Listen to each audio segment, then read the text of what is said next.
Well, hello and welcome to another Discovery Day. As you can tell from my outfit, we're no longer in sunny Spain in 34 degrees. Instead, we are here on the top of the Lowther Hills in bonnie Scotland, and obviously wearing attire suitable. We're here doing this Discovery Day, and I'm here with my trusty companion, my travel companion, and we're doing a reconnoitre of the route for the Rivers project, which will be starting to be released in January of 2025. But we're coming out today to do the route, a 100-mile journey, and this is very close to where the River Tweed starts. Just over my shoulder there behind me is what's called the Devil's Beef Tub, and it was the area that the Scottish border reivers hid all their stolen cattle when they raided them from the English, and they kept them in that valley until they could be sold at market. The name comes from the devil bit is because obviously the border reivers were rogues and rascals. The beef obviously referred to the cattle, and the tub, well, you can see from the shape of the valley there, it resembles a tub of sorts. Of course, you geographers will realise that that's a glacial valley, and it literally is a cauldron of a shape, perfect for hiding cattle in. It was used between 1300 and 1600, so that was the 300 years that the English and Scottish were at each other's throats. But this area won't be included in the Rivers project because it's the source of the River Tweed is slightly further towards the east in the Lowther Hills. But I wanted to include it in today's journey. So, as I say, this is the Devil's Beef Tub, just above Moffat in the border region of Scotland. Well, as I said earlier, we're here in the Lowther Hills, and this is where the River Tweed begins, and the source of the Tweed is just behind me there, just on this side of those hills. Not this particular valley that's behind me, but these hills are the source of three Scottish rivers. The Clyde, which flows northwest from here, the Annan, which flows southwest and has its estuary in the Solway Firth, and the Tweed, of course, which flows northwest and eventually meets the North Sea.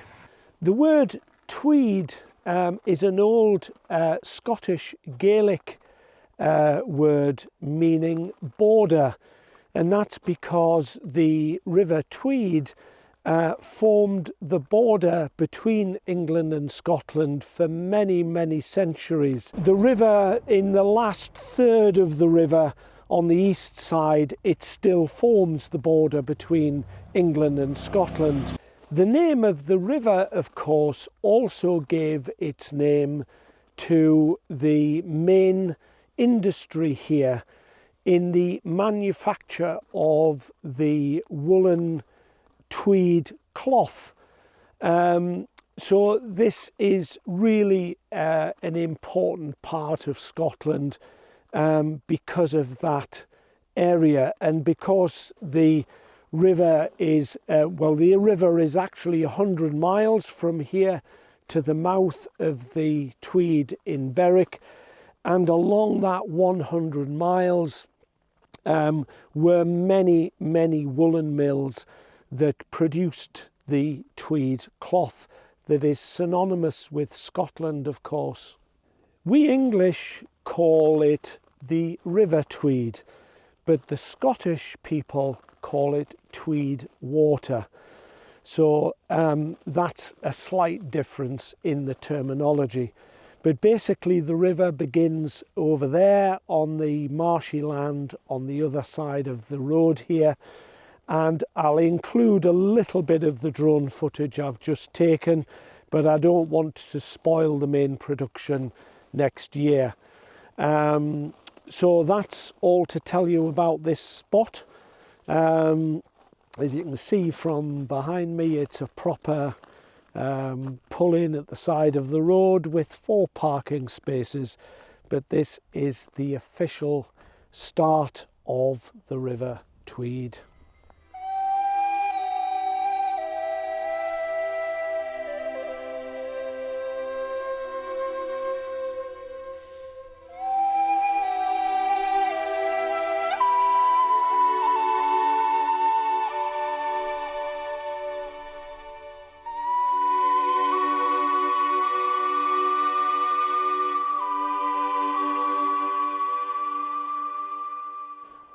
Well, this is called the Giant's Stone, and it's thought to be a standing stone which belonged to a larger circle here. You might just be able to see there's another stone just on the other side of the road. The thought is that it was a Druid circle, and that it was a position of, similar to Stonehenge, where a lot of religious gatherings would have been held. But local folklore call it the Giant's Stone because apparently quite a small man, a man of small stature, apparently shot a much larger man of 7'6" or taller with an arrow, and that's why it's called the Giant's Stone. And apparently there's a mound of earth, which is the River Tweed is just behind where the camera is, and apparently there's a large mound of earth on the banks of the river, which is supposed to be the grave where the giant was buried. But this man apparently really lived. He was over 7'6" tall, and apparently because of his height and size, he intimidated the locals. So of course, you know, hundreds of years ago, everything was governed by folklore, and they felt intimidated by this man, and this guy with obviously a good shot with a bow and arrow managed to kill him and rid the area of this demon. But this stone marks the spot where the shot was fired from, apparently. Well, this behind me is Fluid Reservoir, and it's the source of the Fluid River, or Fluid Water, as the Scots would say. It's not a full river, it's more of a tributary or a rivulet, but it's the first major river to meet the Tweed. We're still in the middle of the Lowther Hills here, but this is as I say, the first tributary to meet with the Tweed as it makes its way east.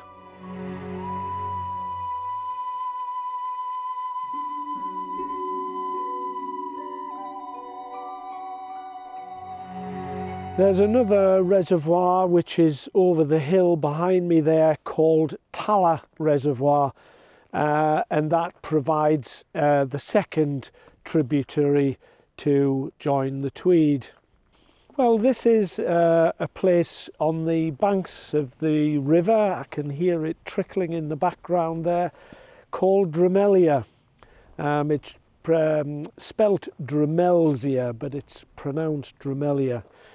There was a peel tower here which has been almost completely demolished, and what's left of it is forms the side of a barn and something else.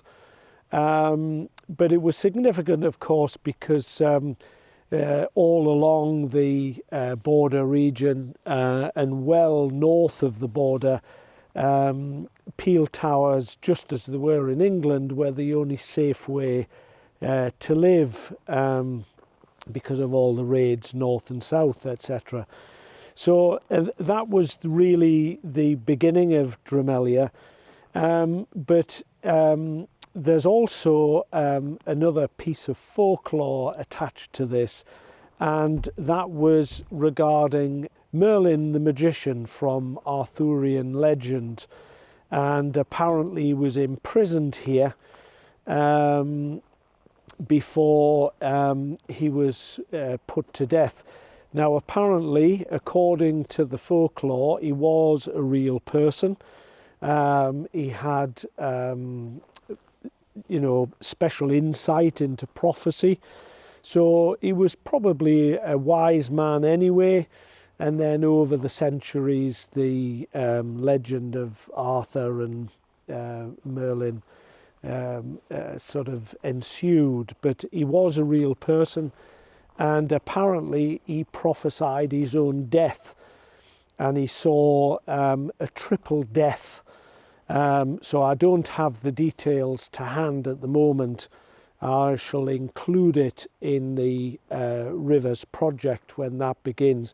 But it was something like he saw himself die 3 times. So he fell to his death. He was fell into water, and he was drowned, and then he was impaled on a spike in the water or something along that line. So apparently he prophesied his own death, and sure enough it happened, and it happened here in Drumelzier. Well, here we are on a little bit further down the River Tweed, and you can see here it's a little bit wider and a little bit faster flowing, and this is a spot called Crown Head Bridge. It was built in 1966, and it replaced an older bridge, and the original bridge was built in 1913.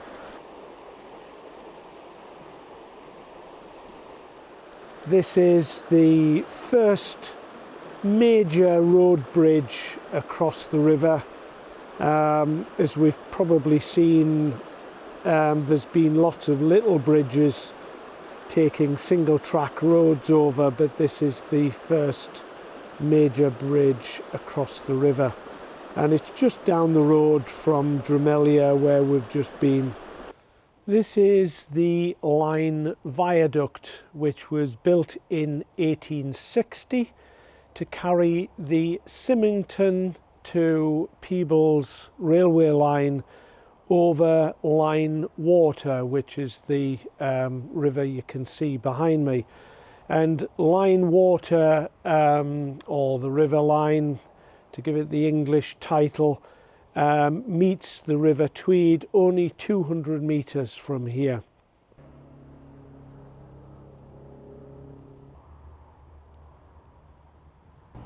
We're just on the outskirts of Peebles, which is the first major town along the course of the River Tweed, and it was one of the most significant in the production of tweed wool. The river runs right through the town. Peebles was a main manufacturer of wool tweed wool between the 1800s and the 1900s. It's a stunning little town, and I can't wait to come back here and include it in the full programme of the Rivers series next year.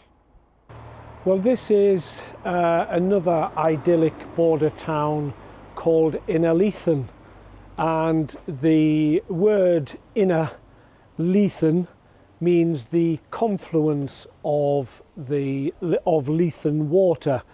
So it's where the river Leithen meets the river Tweed, which is very close to where I'm standing now. It's also designated as being the heart of the Tweed Valley.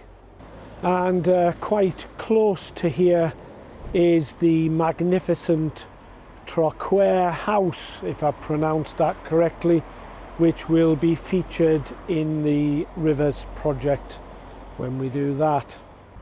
Well, here we are in Galashiels, and we're a good at least halfway down the River Tweed. I mean, obviously I'm not filming the river at the moment. That's not the purpose of today. We're just following the route and working out the best roads, etc., etc. But this is Galashiels, and this was the main manufacturing centre for all industries in the Tweed Valley, but specifically for the mills and the wool. And it's quite a sizable town, so when we come back to visit next year, there'll be quite a lot to see and talk about when we're here.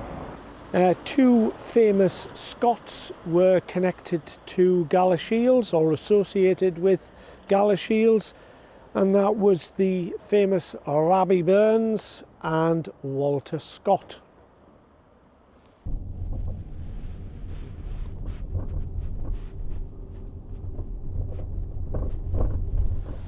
This is another famous border town, the town of Melrose, and when we visit here next year, the Abbey behind me will be one of the places that we'll be visiting.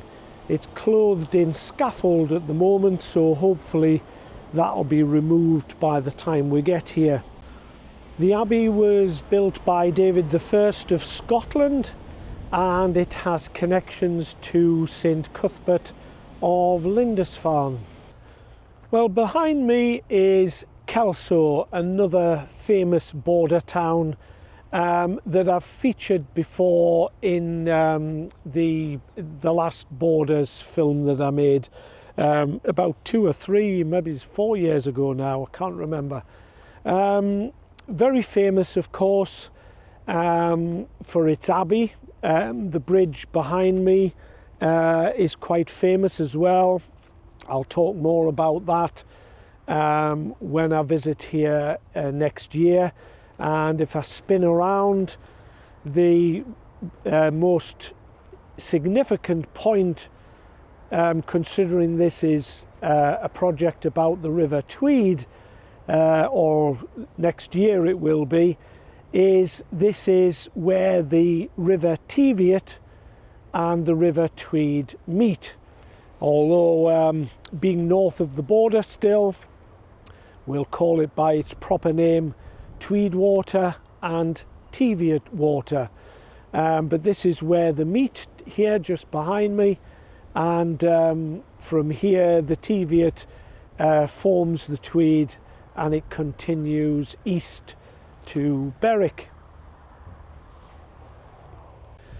Kelso, apart from the Abbey, also has 2 castles, Floors Castle and Roxburgh Castle. So there's lots and lots to explore and examine when we come back here.